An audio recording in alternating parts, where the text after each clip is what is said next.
7 मई की अलसुबह 1:05 पर शुरू हुआ भारत और पाकिस्तान का युद्ध 10 मई की शाम 5 बजते तक सीज फायर की वजह से बंद भी हो गया। हालांकि ये लगभग 86 घंटे की जो लड़ाई थी, भारतीय सेना इस लड़ाई में हावी थी और इस दौरान उसने पाकिस्तान के 9 आतंकी कैंपों को ध्वस्त करते हुए उसमें 100 के आसपास जो आतंकवादी थे उनको भी मौत के कगार पे पहुंचा दिया था। जिस समय पहलगाम की घटना हुई थी 22 अप्रैल को, जिसमें 26 पर्यटक मारे गए थे, उसके बाद ये लाजमी था कि भारत उस आतंकी हमले का जवाब दे और प्रधानमंत्री नरेंद्र मोदी ने जो उनकी कैबिनेट की बैठक हुई उसमें भारतीय सेना को ये अधिकार दे दिए कि वे जैसा चाहें जब चाहें उस हरकत के लिए आतंकवादियों को जवाब दें। और लगभग एक सप्ताह की तैयारी के बाद 7 मई की रात लगभग 1:05 पर भारत की सेना ने पाकिस्तान और पाकिस्तान ऑक्युपाइड कश्मीर में जो आतंकवादियों के ठिकाने थे उनको चुन चुनकर निशाना बनाया। निसंदेह इस दौरान राजनीति ठहर गई। भारत में सारे विपक्षी दल जिनको सरकार ने बातचीत के लिए बुलाया था उसमें प्रश्न से पहले जानकारी दी गई कि ऐसा ऐसा है, हम ये तैयारी कर रहे हैं, जिस पर सभी विपक्षी दलों ने सहमति जताते हुए ये कहा था कि इस वक्त हम आपके साथ हैं। अब जैसे ही सीज फायर हुआ तो सीज फायर को लेने के साथ ही कहीं न कहीं से एक बार फिर राजनीति शुरू हो चुकी है। वो राजनीति जो पिछले लगभग 10 दिनों से शांत थी, तमाम दूसरे मुद्दे शून्य हो गए थे, सिर्फ एक ही लक्ष्य था कि भारत आतंकवादियों के खिलाफ किस तरह से लड़ेगा, क्या करेगा। और निसंदेह भारतीय सेना ने वो कर दिखाया जो एक एक भारतीय चाहता था। जिस तरह से भारत की सेना ने जम्मू कश्मीर का वो क्षेत्र जो कि पाकिस्तान के कब्जे में है वहां घुसकर जिस तरीके से अटैक किया वो निसंदेह काबिले तारीफ है। उसकी जितनी तारीफ की जाए कम है। भारतीय सेना का जो पराक्रम छुपा हुआ था पहली बार देखने को मिला है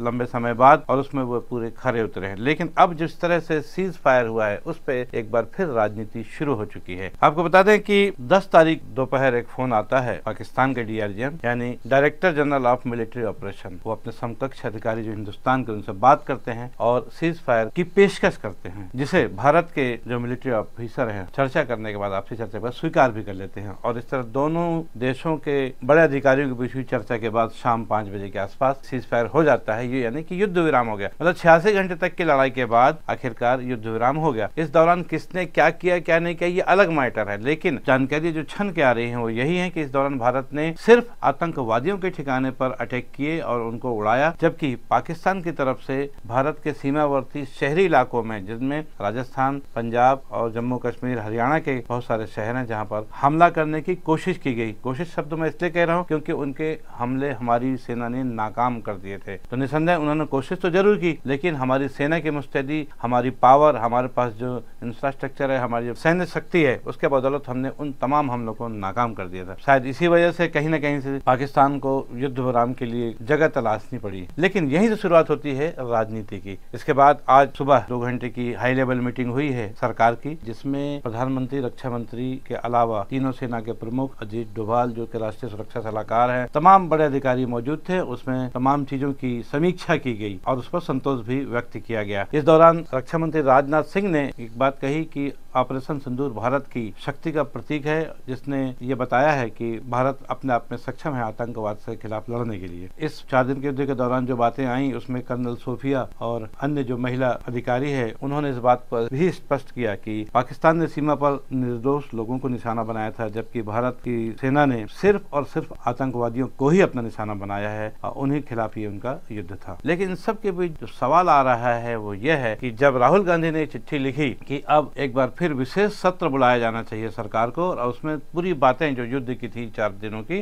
उसको सामने रखना चाहिए, हमने इस युद्ध में क्या खोया क्या पाया इस पर भी चर्चा होनी चाहिए। और ये सब इसलिए हो रहा है क्योंकि सोशल मीडिया का एक जो बयान आया है अमेरिकी राष्ट्रपति डोनाल्ड ट्रंप का, उससे पूरा विपक्ष बौखला गया है। बौखला इसलिए गया है क्योंकि भारत ने तो कोई ऐसी कोशिश नहीं की थी, कोई पेशकश नहीं रखी थी कि युद्ध विराम चाहिए। युद्ध विराम की पेशकश तो पाकिस्तान की तरफ से आई। इसका मतलब सीधी सी बात है कि भारत प्लस में था। भारत जिस तरह से लड़ाई लड़ रहा था, जिस तरह मोर्चेबंदी करके बहुत ही दबंगता के साथ वार भी कर रहा था, डिफेंस भी कर रहा था, उससे तो कहीं कोई दिक्कत नहीं थी भारत को। ये तय था कि अगले 2-4 दिनों में स्थिति और अच्छी होती भारत के लिए और खराब होती पाकिस्तान के लिए। फिर अचानक सोशल मीडिया पर ये डोनाल्ड ट्रंप का जो मैसेज आया कि मैंने रात भर की कोशिशों के बाद दोनों पक्षों को तैयार कर लिया है सीज फायर के लिए, उसके बाद से राजनीति भारत में शुरू हो गई और विपक्षी दलों के नेताओं ने इस बात को लेकर के आपत्ति जताई है कि किसी तीसरे देश को इसमें घुसपैठ नहीं करनी चाहिए। डोनाल्ड ट्रंप ने एक बात और कही जो विपक्षी दलों के नेताओं को चुभी, वो ये थी कश्मीर के मुद्दों को उन्होंने हजारों साल पुराने मुद्दा बताते हुए कहा अमेरिका इस बात के लिए तैयार है कि भारत और पाकिस्तान के बीच उस मुद्दे पर चर्चा कराए और सुलह कराने के लिए। विपक्षी नेताओं की दलील यह है कि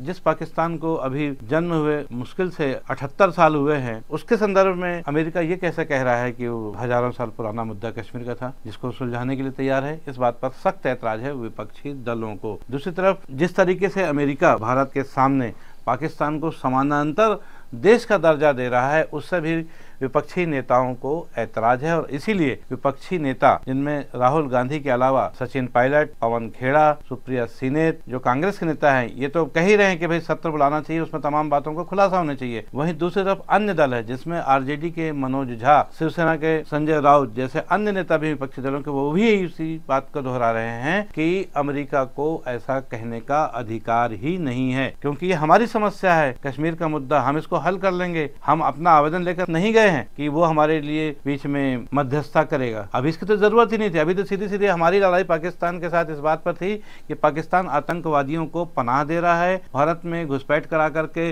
निर्दोष नागरिकों की हत्या करवा रहा है, और जिसका जवाब देना भारत के लिए जरूरी था। और जो भारत ने किया भी, 7 मई से लेकर के 10 मई तक 86 घंटे तक भारत ने जो सैनिक कार्रवाई की, भारत की सेना ने जो, वो निसंदेह इस बात का प्रमाण है कि आतंक की लड़ाई के खिलाफ भारत हमेशा से तैयार था, लड़ने के लिए तैयार है और तैयार आगे भी रहेगा। उसको किसी की जरूरत नहीं है। और पाकिस्तान जैसे देश के खिलाफ लड़ने में तो वास्तव में कतई जरूरत नहीं, क्योंकि आज पूरी दुनिया जानती है कि भारत की सैन्य शक्ति के सामने पाकिस्तान कुछ भी नहीं है। यह अलग बात है कि पाकिस्तान के पीछे तुर्की और चीन जैसे देश खुलकर जरूर सामने आए थे, उन्होंने कहा था कि हम पाकिस्तान के साथ हैं, लेकिन अमेरिका की जो स्थिति थी वो क्लियर नहीं थी। हमने पहले भी इस बात पर चर्चा की थी कि अमेरिका कहीं न कहीं भारत का दोस्त होने के बावजूद अपनी स्थिति स्पष्ट नहीं कर पा रहा है। लेकिन अचानक से जो युद्ध विराम हुआ है और उसके पहले जो डोनाल्ड ट्रंप ने ट्वीट किया है, उसको लेकर विपक्षी दलों के नेताओं को सरकार को घेरने का मौका मिल गया है। और विपक्षी नेता अब सरकार को इस बात पर घेरने का प्रयास कर रहे हैं कि जल्द से जल्द स्पेशल सेशन बुलाया जाना चाहिए और उस पर सारी बातों की चर्चा होनी चाहिए। पहलगाम की घटना के बाद भारत ने ऑपरेशन सिंदूर चलाया और बहुत ही अच्छी कामयाबी के साथ चलाया, इसमें कहीं कोई दो राय नहीं है। सीज फायर भी हो गया है, लेकिन इस दौरान जो भारतीय सेना का एक बयान आया, उसने कहा कि हमने आतंकवाद की सफाई का जो टास्क हमको दिया था सरकार की तरफ से, वो हमने पूरा कर लिया। लेकिन उन्होंने ये भी कहा कि ऑपरेशन सिंदूर अभी जारी है। आपको अभी बता दें कि 10 मई की शाम 5 बजे जब सीज फायर हुआ था, उसके बाद रात में भी पाकिस्तान की ओर से कुछ गलत हरकतें की गई, कहीं न कहीं मिसाइलें छोड़ी गई सीमा के आसपास, जिसके पुख्ता सबूत भी हैं। चूंकि सीज फायर हो चुका है, भारत ने मान लिया है, हालांकि जवाब दिया भारत ने, ऐसा नहीं है कि भारत चुप होकर बैठ गया, लेकिन पाकिस्तान अपनी हरकतों से बाज नहीं आता। अब बार बार ये कहा जाता है कि पाकिस्तान के ऊपर भरोसा नहीं किया जा सकता। अंतर्राष्ट्रीय मंचों पर कई बार पाकिस्तान ने अपनी गलतियों को स्वीकारते हुए खेद जरूर जताया, लेकिन वो फिर बार बार वही गलतियां करता है। ये बहुत बड़ी समस्या है भारत के लिए भी। बहरहाल वायुसेना के अधिकारियों ने यह भी कहा है कि इससे संबंधित जितनी भी डिटेल्स है, हम समय आने पर इसकी जानकारी देंगे। और ये वास्तव में युद्ध की जो चीजें होती हैं वो सार्वजनिक करने की चीजें नहीं रहती हैं।